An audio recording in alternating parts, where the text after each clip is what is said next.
আসসালামু আলাইকুম বন্ধুরা, সবাইকে ওয়েলকাম জানাচ্ছি software testing Bangla tutorial YouTube চ্যানেলের নতুন একটি ভিডিওতে। আশা করি সবাই ভালো আছেন এবং সুস্থ আছেন। বন্ধুরা, আমরা চ্যাপ্টার 1, 2 এবং 3 কমপ্লিট করেছি। আজকে আমরা চ্যাপ্টার 4 স্টার্ট করব, যেটা হলো আইএসটিকিউবি ফাউন্ডেশন লেভেল এক্সামের সিলেবাস থেকে নেয়া। এই ইমেজটা নিশ্চয়ই আপনাদের মনে আছে, যেটা আমরা আইএসটিকিউবির ওয়েবসাইটে দেখেছিলাম, এবং এটি হলো সেই চ্যাপ্টার 4। এবং আমরা যদি বলতে চাই, আমরা যেমন লাস্ট ভিডিওতে বলেছিলাম স্ট্যাটিক টেস্টিং যে চ্যাপ্টারটি রয়েছে, এই চ্যাপ্টারটি মানে চ্যাপ্টার 3 হলো আইএসটিকিউবির সবচাইতে ছোট চ্যাপ্টার।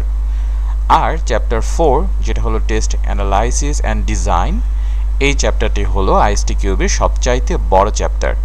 এবং এই চ্যাপ্টার থেকেই আইএসটিকিউবিতে সবচাইতে বেশি কোশ্চেন আসে। কেউ যদি আমাকে কোশ্চেন করে পুরো 6টা চ্যাপ্টারের মধ্যে কোন চ্যাপ্টারে সবচাইতে বেশি গুরুত্ব দিয়ে এবং বেশি সময় নিয়ে স্টাডি করা দরকার, আমি অবশ্যই বলবো চ্যাপ্টার 4 সবচাইতে বেশি সময় নিয়ে এবং সবচাইতে গুরুত্ব দিয়ে আপনারা স্টাডি করবেন।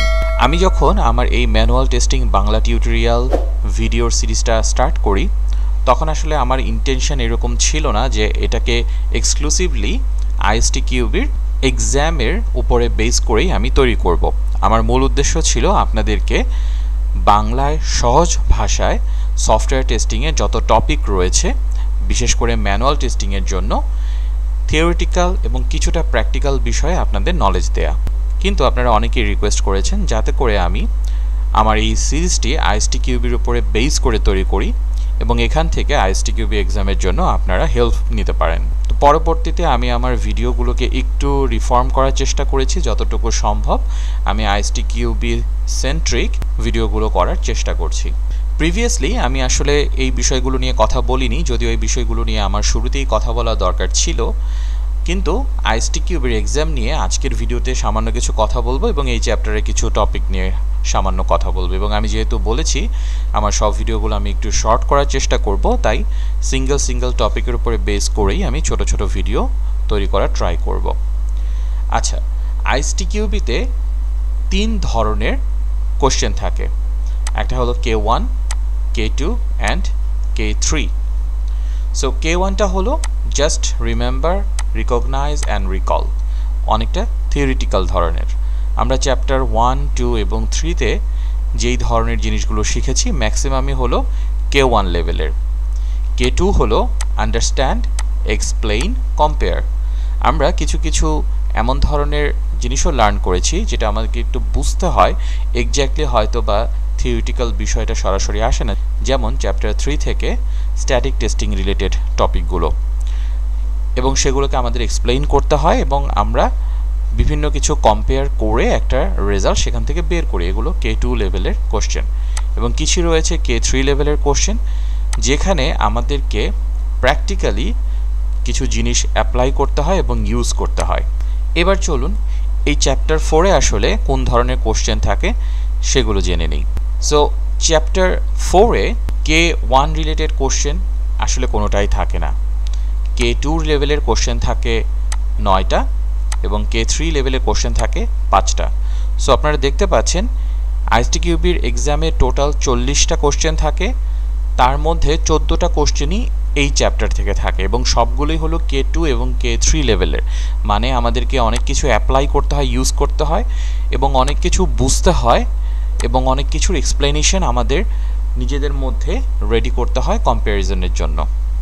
তাই অবশ্যই আমি আপনাদেরকে বলবো খুব কেয়ারফুলি এবং প্র্যাকটিক্যালি কাগজ কলম নিয়ে আপনারা বসতে পারেন এই চ্যাপ্টার 4-এ যতগুলো ভিডিও আসবে সবগুলো দেখার জন্য। সো চ্যাপ্টার 4 নিয়ে যদি একটা ওভারভিউ দিই, চ্যাপ্টার 4-এ আমরা কী ধরনের জিনিস লার্ন করব। এক্সপ্লোরিং টেস্ট টেকনিক ক্যাটাগরিজ, কী ধরনের টেস্ট টেকনিক রয়েছে, applying black box testing techniques, understanding white box test techniques. So most of the জিনিসে আমাদের চ্যাপ্টার 4-এ এই ব্ল্যাক বক্স টেস্টিংয়ের জন্য যে টেকনিকগুলো রয়েছে সেই বিষয়গুলো লার্ন করা। সাধারণত 2 ধরনের হোয়াইট বক্স টেস্টিং রয়েছে, যেটা আমরা এই চ্যাপ্টার 4-এ লার্ন করব। Utilising experience based test technique, আমাদের আরও এক ধরনের টেস্ট টেকনিক রয়েছে যেটাকে এক্সপেরিয়েন্স বেসড টেস্ট টেকনিক বলে। সেগুলো নিয়ে আমরা লার্ন করব যে এই টেকনিকটা কিভাবে অ্যাপ্লাই করা যায় বা কী ধরনের ফর্মুলা রয়েছে এই টেকনিকটা অ্যাপ্লাই করার জন্য বা কোন সিচুয়েশনে আমরা এই টেকনিকটা ইউজ করব। দেন কোলাবোরেশন বেসড টেস্ট অ্যাপ্রোচ, এটা নিয়েও আমরা কথা বলবো। ফার্স্ট যে টপিক নিয়ে আমরা আলোচনা করব এই চ্যাপ্টার 4-এ তা হলো ব্ল্যাক বক্স টেস্টিং। এই ব্ল্যাক বক্স টেস্টিংটা কিন্তু আমরা এই প্রথম শুনছি না বা লার্ন করছি না।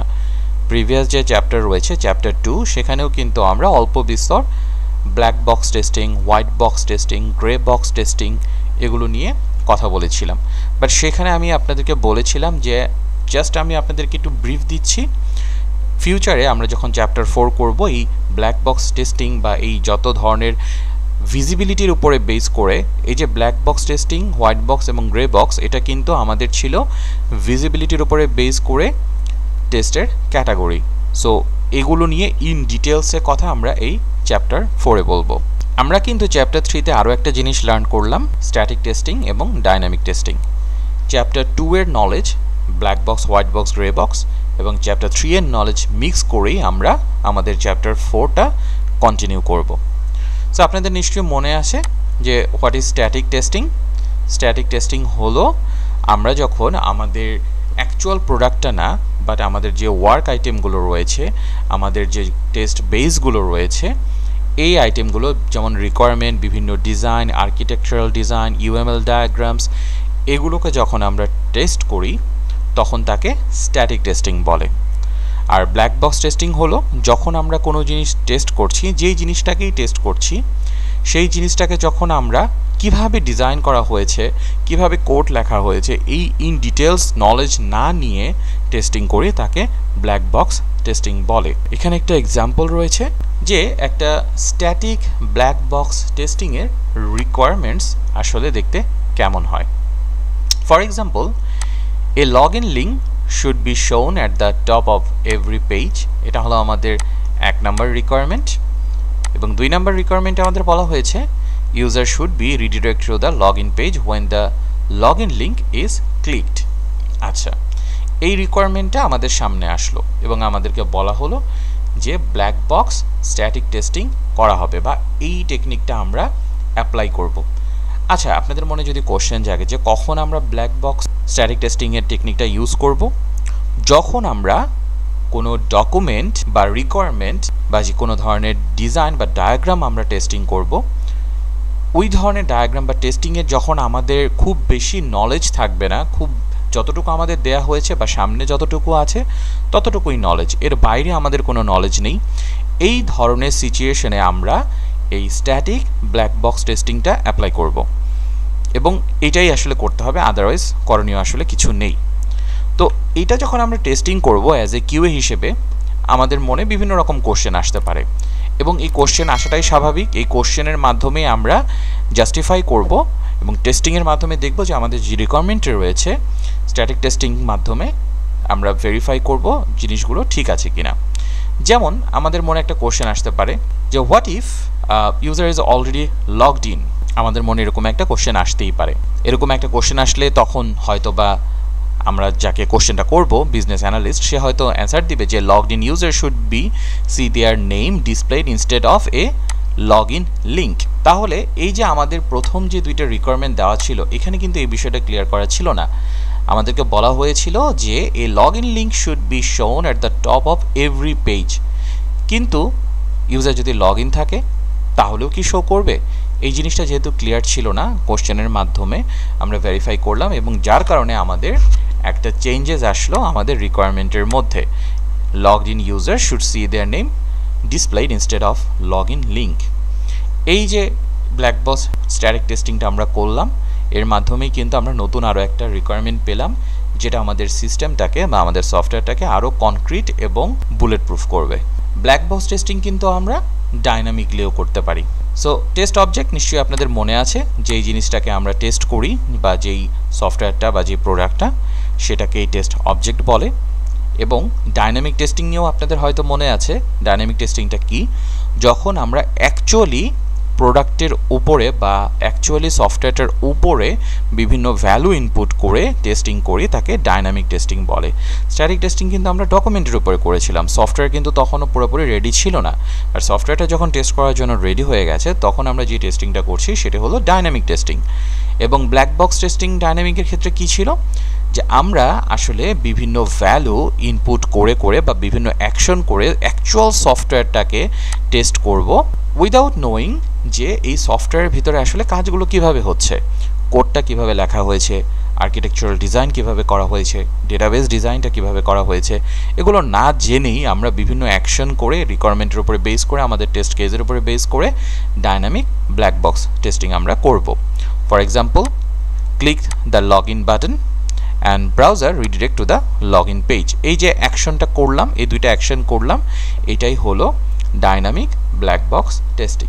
আমরা তাহলে বলতে পারি কি যে ব্ল্যাক বক্স টেস্টিংয়ে স্ট্যাটিক এবং ডাইনামিক দুই ধরনের টেকনিকই অ্যাপ্লাই করা যায়। ব্ল্যাক বক্স টেস্টিংয়ে আসলে কী কী জিনিস ইনক্লুড হতে পারে?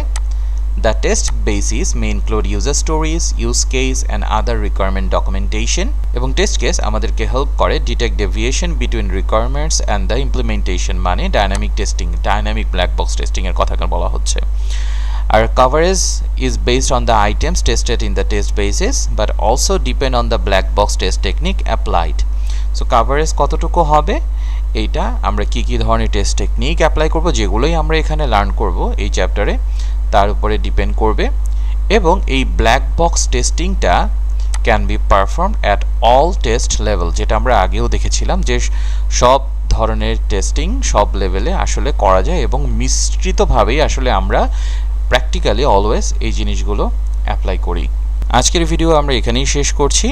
নেক্সট ভিডিওতে আমরা হোয়াইট বক্স টেস্টিং নিয়ে একটু ডিটেলসে জানবো। হোয়াইট বক্স টেস্টিং নিয়ে যদিও আমরা আগেও জেনেছি, বাট এই চ্যাপ্টারে আমরা আরেকটু ইন ডিটেলসে জানবো। যারা আমার ভিডিও নতুন দেখছেন, ভিডিওটি ভালো লাগলে ভিডিওটিতে লাইক করে দিবেন ইউটিউব অ্যালগোরিদমের জন্য।